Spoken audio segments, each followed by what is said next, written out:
Hey, this is Ming from agentsofspeech.com. I'm a speech therapist. Today, let's talk about whether your speech therapist is right for your child or for you in that case. We got this question inside of our community, and I just wanted to answer this from my perspective. If you think that way, the best way is to have a genuine conversation with a speech therapist and talk about how you can work this through. It's a relationship at the end of the day. If you don't feel like your therapist is going to help you, you got to voice it out, okay? And you are the end consumer as well. So I don't know how many times parents leave and go when I was working in the clinic. And even now, when children and parents come to us online, they're shopping. You guys are the consumers at the very end, right? If you're shopping and you're looking for results, you're looking for someone who understands you, then by all means, you have all the power to go around and try different things, right?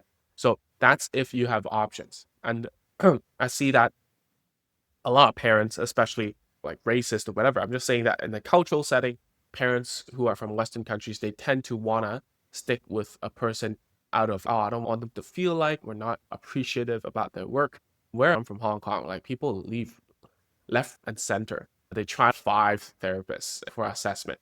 And obviously it's going to be expensive.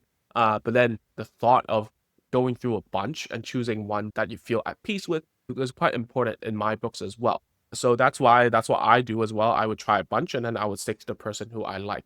So if you don't have a choice though, what I'm gonna say is like try your best, absorb as much as you can inside of the session. If you can sit inside, the problem is that most of the time parents are working and they can only make it on Saturdays or during the weekday. The nanny or the grandpa is going to bring the child. I've seen that multiple times too. And it's more like training the trainer, the caregiver, whoever is bringing to the child to the therapist should be inside anyways to learn. I've taught a lot of grandmas what to do. It obviously is a lot more difficult. Don't get me wrong.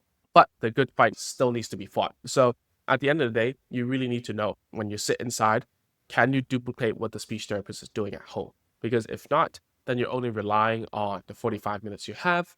And if you've learned any skill in the past, right, if 45 minutes a week isn't quite enough, you will always have homework.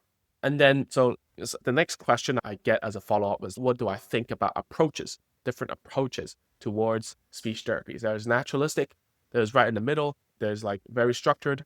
And I'm going to tell you, and I've talked about this many times, and I'm not really truly a fan of how the therapy world is going into a spot where everything is naturalistic, follow child lead, that there's something going on like gentle parenting or whatever it is. I have no idea, man. For me, what is effective learning, right?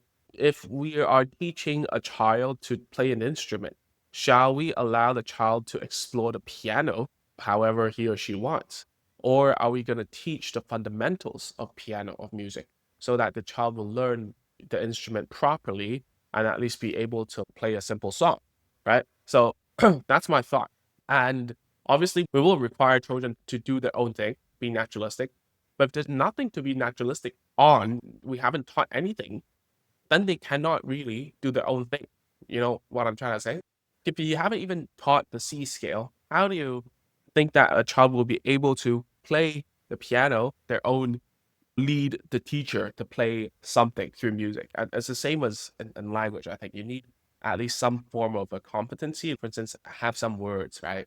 Learn some words, and then we can use it in play or a naturalistic setting, right? So if you don't have that, then I should have a little more structured approach. Then it's really up to you, the parent, to do it at home. And I know that it's difficult, it's really daunting. And I've said it many times that if you're trying to learn to be naturalistic and do what the speech therapist does, it's going to be really difficult because it takes a long time to learn how to be natural, how to think about how to play toys, how to talk, how to engage with children in a way that makes them feel like you're their friend, a teacher, and also a parent is very difficult. Whereas if you start off with just a structured approach, then the structure is actually for you, the parent, not for the child, because then you will know exactly what the goals are, how to implement it, and what means to what end. So if you want to learn that, you can just go to agentsofspeech.com/course. We have free courses about how to do it from nonverbal children all the way to speaking in sentences and then more. Okay, so that's it for this video, real quick, just to answer questions. And that's it for now. Thank you. Bye.